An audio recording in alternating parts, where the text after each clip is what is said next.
Voilà, on parle musique et football. Et pour cela, on reçoit la reine, une reine, c'est la reine du Matico. On va parler avec elle de la place de la chanson au foot. Quelle inspiration pour l'artiste et le joueur. Chantal Taïba est avec nous. Elle va nous mener dans les coulisses de ses créations avec son hymne pour les éléphants. Ayo, on va fredonner un peu pour donner une idée aux téléspectateurs. Ayo, ayo, ayo, éléphant, ayo, ayo, ayo, Côte d'Ivoire, faites-nous plaisir, éléphant. Et comme si les éléphants, vous avez entendu, ils nous ont vraiment fait plaisir. Ils ont remporté cette CAN. Vous l'avez chanté, c'était en 1984 d'abord. Et 40 ans après, vous remettez le couvert. Qu'est-ce qui a changé un peu dans cette chanson?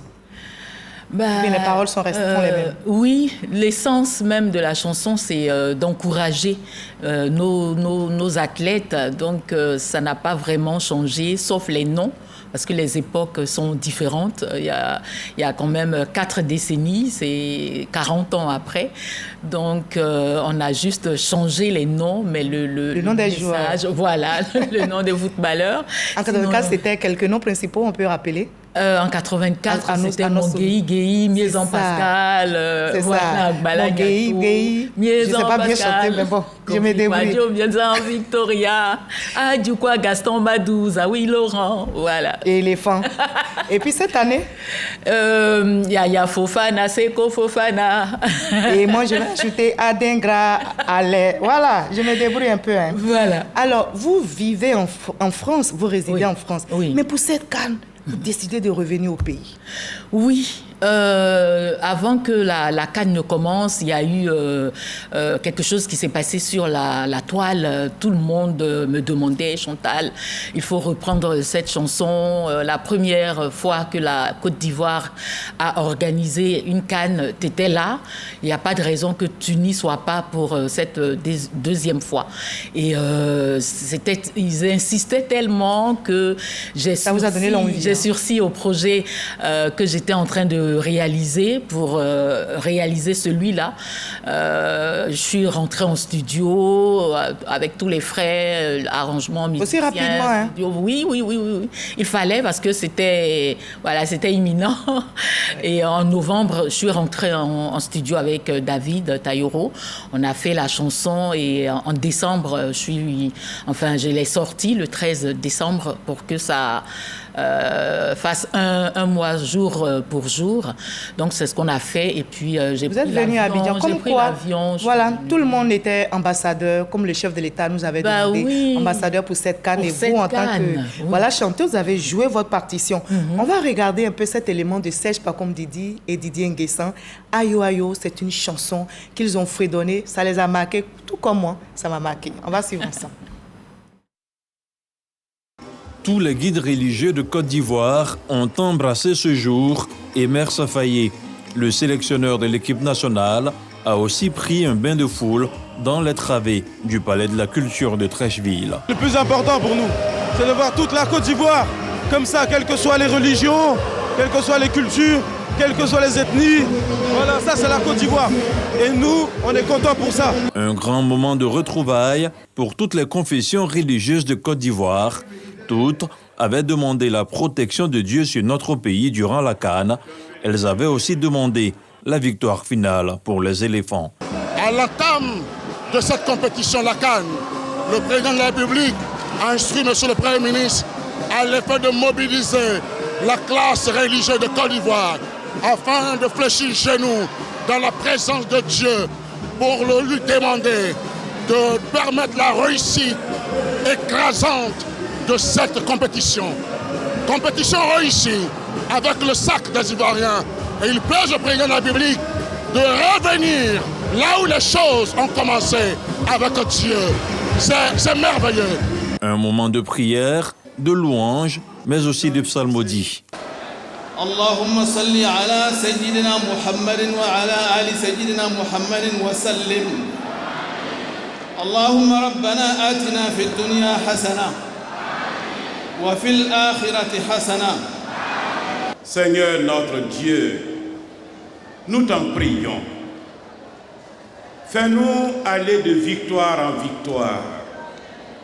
Victoire sportive, mais aussi victoire économique, victoire spirituelle, victoire culturelle. Bénis ce peuple, Seigneur.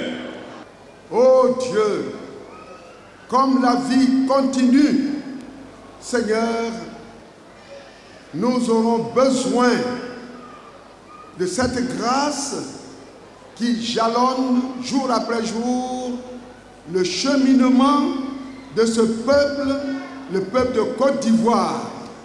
Un grand moment de témoignage et de reconnaissance à Dieu. Chaque fois que les fils et les filles d'un pays se donnent la main pour un objectif commun, rien ne peut les empêcher d'y parvenir avec l'assistance du Tout-Puissant. Un ami, pour ma part, me faisait remarquer à juste raison, et je voudrais le citer, il me disait, lorsque vous avez un chef qui est une bénédiction pour l'Afrique, qui est une bénédiction pour l'humanité, vous ne pouvez aller que de victoire en victoire, de succès en succès. Le peuple de Côte d'Ivoire a su faire preuve d'unité et de cohésion en dominant ces divergences internes pour constituer le bloc commun d'un peuple uni et déterminé pour la réalisation d'un objectif clair et fédérateur derrière notre équipe nationale. Et cette énergie positive a mené nos éléphants à la victoire. Principal artisan de cet appel à la mobilisation spirituelle autour des éléphants et de la Côte d'Ivoire, le chef du gouvernement a dit toute sa gratitude aux hommes religieux. Par la prière et sous les encadrements des différents chefs religieux, beaucoup parmi vous ont jeûné pendant plusieurs jours, ont prié pendant plusieurs jours. Certains sont allés au terrain rien que pour prier, jusqu'à ce que les éléphants prennent la coupe d'Afrique des Nations. Le président de la République m'a demandé de venir vous dire merci. Merci et encore merci. C'est vrai, nous avons la Coupe d'Afrique des Nations, mais la plus grande coupe que la Côte d'Ivoire a prise, c'est la coupe de la fraternité, la coupe de l'amitié, la coupe de la solidarité, c'est la coupe de la convivialité. Les Ivoiriens ont démontré que ce pays est un pays de l'hospitalité. La CAN de l'hospitalité est terminée. L'événement sportif aura été un déclencheur de l'unité nationale et un symbole puissant de progrès pour toute la Côte d'Ivoire. Voilà, Ayo Ayo et les guides religieux, en communion avec le Premier ministre Robert Begré-Mambé, ont dit merci à Dieu pour cette CAN. Cela vous inspirait aussi, hein?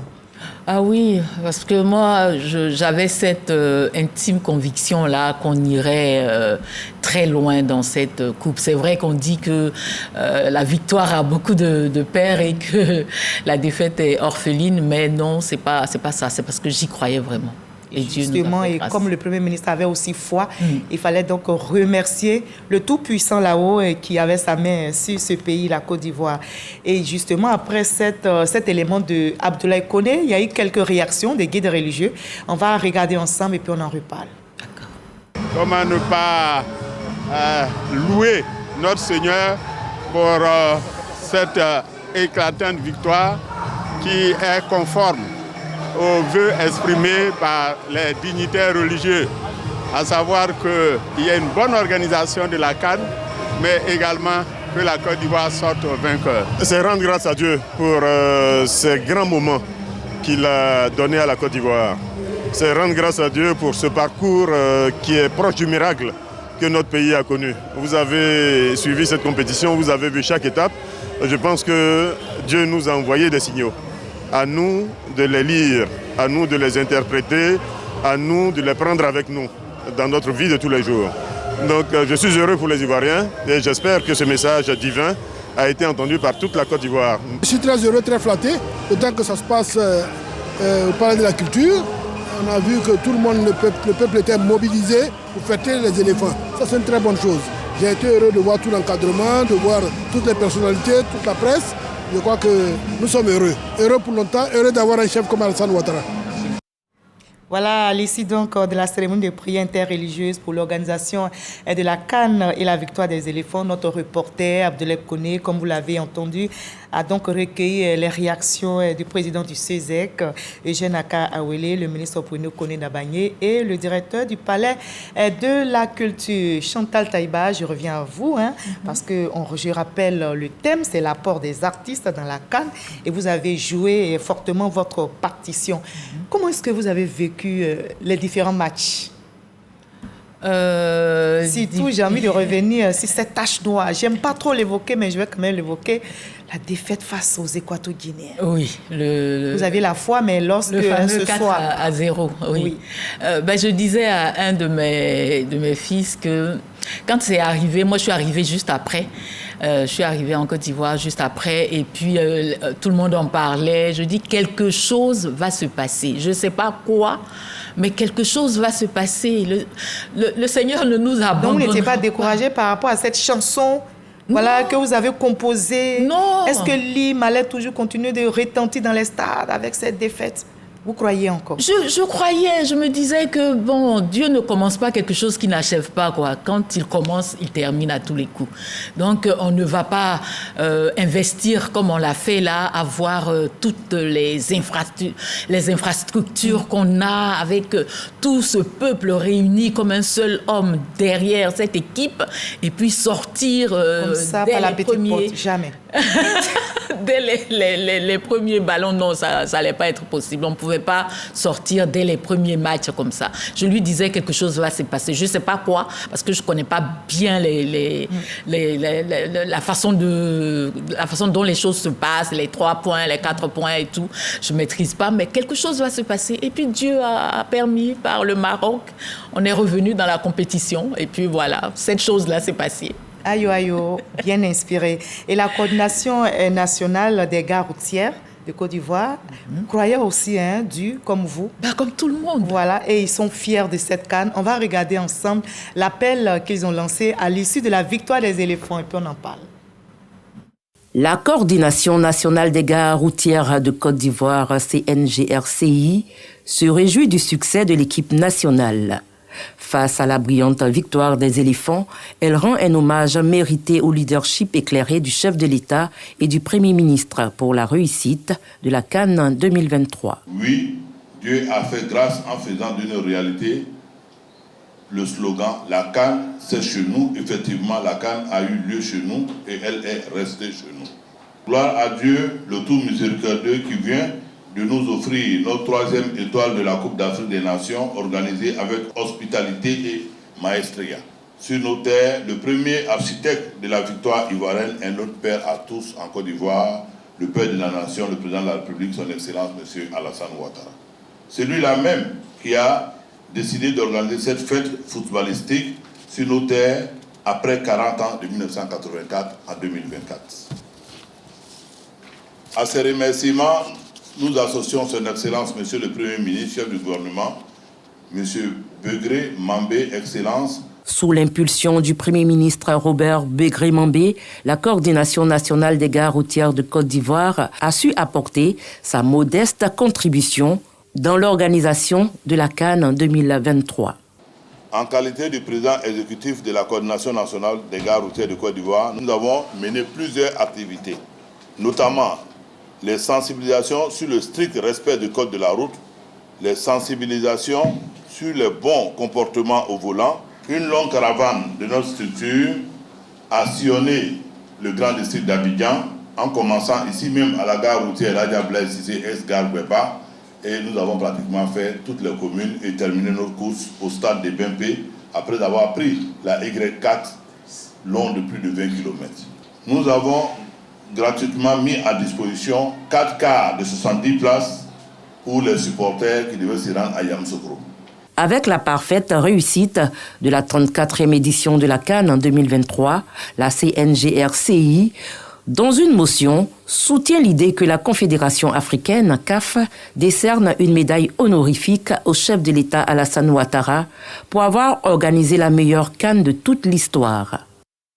Reportage réalisé par Marie-Chantal Akanda et Fernand Conan. Les membres du bureau exécutif national du mouvement engagé pour la République disent aussi merci au chef de l'État, à tout le gouvernement. On va regarder ensemble ce reportage de Suleiman Donissongui, commenté pour vous par Marie-Chantal Akanda. Les lampions se sont éteints sur la 34e édition de la Coupe d'Afrique des Nations en Côte d'Ivoire, un événement majeur pour le continent africain. Satisfait de la tenue de la CAN 2023, Solomon Abraham Sanogo, premier responsable du mouvement citoyen engagé pour la République EPR, a au cours d'un point de presse adressé des mots de gratitude à l'endroit de Robert Begré-Mambé, chef du gouvernement. Monsieur le Premier ministre, vous avez réussi l'organisation des 8e Jeux de la francophonie Abidjan 2017. Vous venez de réussir l'organisation de la CAN 2023. Et comme l'a dit le chef de l'État, jamais 203. Alors, nous sommes convaincus et rassurés que vous réussirez la prochaine mission qui vous sera confiée par lui pour le grand bonheur des Ivoiriens et de tous ceux qui vivent en Côte d'Ivoire. Traduisant toute sa gratitude au chef de l'État et au vice-président de la République, le président du mouvement EPR salue l'hospitalité du peuple ivoirien tout au long de cette compétition, dont la finale a été diffusée dans 173 pays sur la planète. Nous saluons particulièrement le peuple ivoirien pour sa grande mobilisation et qui a su réserver un accueil chaleureux à nos visiteurs, traduisant ainsi dans les faits et dans les actes nos slogans, la CAN de l'hospitalité voulue par le chef de l'État et soutenu notre équipe nationale jusqu'au bout. Le peuple ivoirien a ainsi fait preuve de patriotisme, de cohésion, de solidarité et d'amour pour la nation. La Coupe d'Afrique des Nations CAN en 2023, qui s'est déroulée en Côte d'Ivoire du 13 janvier au 11 février dernier, fut un événement sportif majeur qui a eu un impact économique significatif sur le pays. Voilà, et c'était la meilleure CAN jamais organisée dans notre pays. La belle CAN, hein? Ah oui, on l'a fait et on l'a réussi. Et justement, avec vous, on parle toujours de l'apport des artistes dans cette CAN. Chacun a joué sa partition. Ah oui. On était tous ambassadeurs. Vous êtes revenus avec Ayo. Alors, comment l'inspiration pour Ayo vous est venue? Dites-nous, dévoilez-nous cette histoire qui se cache derrière cette mélodie qui a conquis le cœur des Ivoiriens. D'abord, c'est une chanson qui est sur mon premier album qui est sorti en 1983. Et à chaque fois, d'ailleurs, pour que cette chanson figure sur l'album, ça a été très difficile parce que le producteur n'en voulait pas. Il ne voulait pas de cette chanson parce que ça lui disait rien. On a dû insister pour qu'il l'accepte. Et quand l'album est sorti, on faisait la promotion avec d'autres chansons. Et celle-là, à chaque fois qu'il y avait un match au stade Houphouët-Boigny, le public la chantait en 1984, hein? En 83. À 83. Déjà. Ça, c'est la première version. D'accord. Parce que c'est une chanson qui a 4 versions différentes. Et donc, en 83, le public la chantait. Et quand il a fallu que la Côte d'Ivoire organise la CAN en 1984, le comité d'organisation, où il y avait le ministre Dona Fologo, le ministre Amadou Thiam, s'étaient réunis et ils ont décidé, enfin, ils ont dit, mais il y a une chanson, on cherche une chanson mascotte pour la CAN, mais il y a une chanson qui est déjà chantée au stade Houphouët-Boigny par le plus grand nombre. Et qui a déjà conquis les cœurs. Voilà. Pourquoi chercher parmi tant d'autres? Voilà. Pourquoi ne pas adapter cette chanson à l'événement qu'est la Coupe d'Afrique des Nations et faire en sorte qu'elle soit la chanson mascotte? Et Ayo, comme ça que je suis retournée en studio pour adapter Ayo C à l'événement. Donc, changer les paroles pour y mettre les noms des joueurs et tout. Donc, c'était la deuxième version. En 2006, à la Coupe du Monde, la première fois où la Côte d'Ivoire allait à la Coupe du Monde, j'ai fait la troisième version. Je suis allée en Allemagne avec eux. Et en 2024, la quatrième version. Voilà, et cette fois-ci, on a la coupe. C'était la bonne. Soyez inspirés encore pour le Maroc. Ah oui, c'est sûr. Faut qu'on ait encore, parce que le chef de l'État a dit jamais 203. Oui. On dira jamais 304. Donc jamais 405. Donc on aura la coupe au Maroc. Oui. Alors, en plus de vous, vous savez, ils sont nombreux ces artistes ivoiriens. Ah oui, voilà, qui ont aussi chanté. Inspiré. C'est ça. Et puis, en tant que pionnier donc des chansons et de soutien aux éléphants, dites-nous, quelle est, selon vous, l'importance des chansons pour une équipe nationale? Ah, c'est très important. Ils ont besoin d'être soutenus, ils ont besoin de sentir qu'ils sont aimés. J'ai d'ailleurs fait des vidéos sur ma page à chaque fois pour dire ils ont besoin d'amour. Actuellement, tout ce dont ils ont besoin, c'est d'amour, d'encouragement. Il faut que, voilà, qu'on fasse bloc derrière, voilà, autour d'eux, qu'ils sentent qu'on les aime, qu'on attend qu'ils nous fassent plaisir. Autant ils se font plaisir quand ils marquent au début, nous aussi. Et puis on entendait dans les stades, oui. Chaque fois qu'ils marquaient, oui. On entendait ces choses. C'était trop important. Danser. Oui, c'était et ça important. Participe aussi à l'unité nationale. Ah oui, mais on l'a vu durant cette CAN. Tout le monde était ensemble. Quand il y avait des moments difficiles, tout le monde pleurait ensemble. Quand c'était la joie, les gens se jetaient dans les bras l'un de l'autre sans savoir qui est qui.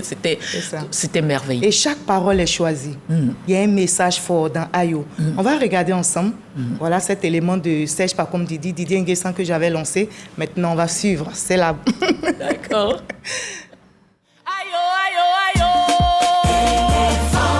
Les éléphants Ayo fait partie des nombreuses chansons de soutien aux éléphants de Côte d'Ivoire sorties à l'occasion de la 34e édition de la Coupe d'Afrique des Nations.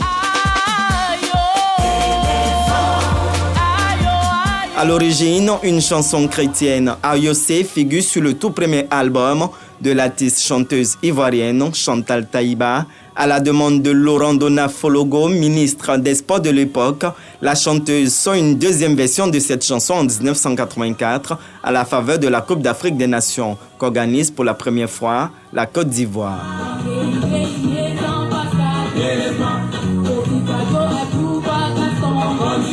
Ayosé Côte d'Ivoire 84 connaît un franc succès.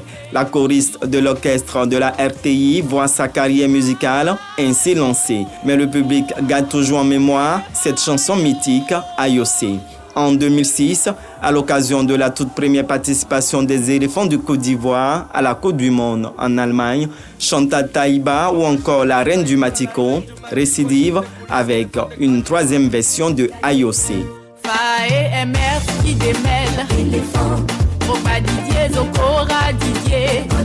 Chantal Taïba donne encore de la voix à l'occasion de cette deuxième Coupe d'Afrique des Nations qu'organise la Côte d'Ivoire avec Éléphant Ayo.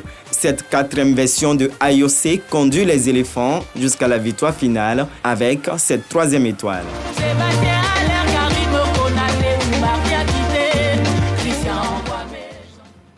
Voilà, à part les noms des joueurs, nous on ne comprend pas. C'est en BT que vous chantez? La première version. La première version. Après, en roumaine, en français, c'est un mélange de. Ça signifie quoi, Ayo? De langue. Ayo, c'est d'abord bonjour et merci à la fois. Voilà, c'est un cri d'encouragement. D'accord. Voilà. Donc les paroles, le premier refrain. C'est le pays compte sur vous. Le pays a fait tout ce qu'il fallait. Le pays a mis à votre disposition toutes les infrastructures pour que vous fassiez que le bonheur soit total. Et nous comptons sur vous. Donnez-nous cette joie-là. Faites-nous plaisir. Ainsi qu'à vous-même. Parce que quand vous avez la victoire, vous êtes les plus heureux. Mais nous avec. Donc voilà, faites-nous plaisir. Le pays compte sur vous. Et voilà, c'était des mots d'encouragement. Des phrases d'encouragement. D'accord. Les 11 joueurs ont entendu. Ils ont entendu. Le staff a entendu. Oui, nous, on a dansé, on a vibré et on continue de savourer ce troisième sac des éléphants. Vous avez quitté Paris, vous êtes arrivé à Abidjan. Vous avez composé cette chanson. Aujourd'hui, on est sacré champion d'Afrique. Est-ce que le parcours des éléphants vous inspire quoi en tant qu'artiste? Je disais, il y a un sage qui avait dit une fois, il ne faut pas toujours se poser la question, qu'est-ce que mon pays a fait pour moi, mais qu'est-ce que moi j'ai pu faire aussi pour mon pays. Comme cette phrase de l'hymne national qui dit le pays nous appelle, fiers Ivoiriens, le pays nous appelle. Donc, quand il a fallu le faire, je n'ai pas calculé, il fallait rentrer en studio, venir à Abidjan, c'est vrai que ça a un coût, mais j'ai voulu faire ma part, jouer ma partition. Et voilà, c'est ce que j'ai fait. Qu'est-ce que ça m'inspire? Ça m'inspire cette phrase-là que Canaan, là où coule le lait et le miel, c'est juste après le désert. C'est pas avant. Il faut traverser le désert. Et le désert... On a vraiment traversé le désert. Vraiment, en manque de poule, on a traversé le désert. Merci au Maroc, merci aux joueurs. Oui, et le désert, il ne faut pas s'y attacher parce qu'il est fait pour être traversé. C'est ça. Il ne faut pas s'y attacher. Quand ça ne va pas, il ne faut pas te dire, comme ça ne va pas, ok. Non, donne-toi les moyens. Jusqu'à ce que tu n'en puisses plus, mais donne-toi les moyens d'aller de l'avant. Et les éléphants nous ont démontré ça, qu'il ne faut pas s'accrocher au désert parce qu'il est fait pour être traversé. Oui, comme quoi de zéro à héros. Exactement. Alors, après AOC, vous avez sorti plusieurs autres tubes, dont cette chanson à succès, Le Jour, qui est sorti en 2000. Alors, si je vous demande de faire un lien entre ce test, c'est-à-dire le test de cette chanson, et le parcours des éléphants de Côte d'Ivoire dans cette CAN, est-ce qu'il y a un lien? Oui, le jour vient et c'est certain. En 1984, le président, paix à son âme, Félix Houphouët-Boigny, avait bien dit que c'était des éléphantaux. Donc, ils ont pris le temps de grandir, d'apprendre, voilà, et le jour s'est levé. Il fallait qu'ils sachent attendre en travaillant dans la persévérance. Et voilà, le jour s'est levé pour eux en 2024. Ils ont voilà, d'abord en 1992, après en 2015 et maintenant en 2024. Donc, il a fallu qu'ils grandissent. Il fallait leur laisser le temps de grandir. De faire leurs armes. C'est ça. L'art a le pouvoir de guérir, de motiver, de créer du changement. Au-delà de la CAN, dites-nous, Chantal Taïba, quelle influence espérez-vous que votre musique puisse avoir sur la société ivoirienne? Et surtout puisse influencer la compétition à venir, 2025 au Maroc. Je peux dire que ma musique a traversé le temps, parce qu'une chanson qui a 40 ans, qui est encore écoutée par toute une famille, que ce soit les petits-enfants, les parents, les grands-parents, ça veut dire que le message et la mélodie ont traversé le temps. Et je pense que c'est ce qu'on appelle impacter sa génération. Vraiment, merci Chantal Taïba. Le temps n'a pas d'effet sur votre voix, sur votre inspiration, sur vous. Merci de continuer d'inspirer nos footballeurs surtout, parce qu'on veut avoir encore ce 4e sacre. Soyez inspirés. Et je sais que vous allez entrer au laboratoire. Merci beaucoup. Merci d'avoir été notre invité de la page culture ce samedi. Je veux dire merci à toute la direction de la RTI, à Madame Abiba Dombélé, à notre fille dont nous sommes fiers. Merci, la RTI, c'est ma maison. J'y suis avec bonheur. Parce que vous étiez dans l'orchestre. Voilà, c'est grâce à la RTI que je suis chanteuse aujourd'hui. Donc, c'est ma maison, quoi. Merci à toute la direction. Merci à la RTI. Merci Chantal Taïba. Merci de continuer d'être inspirée pour toute la nation ivoirienne et pour tous les téléspectateurs. Merci d'avoir été avec nous. C'est moi. On continue ce journal ensemble. On va voir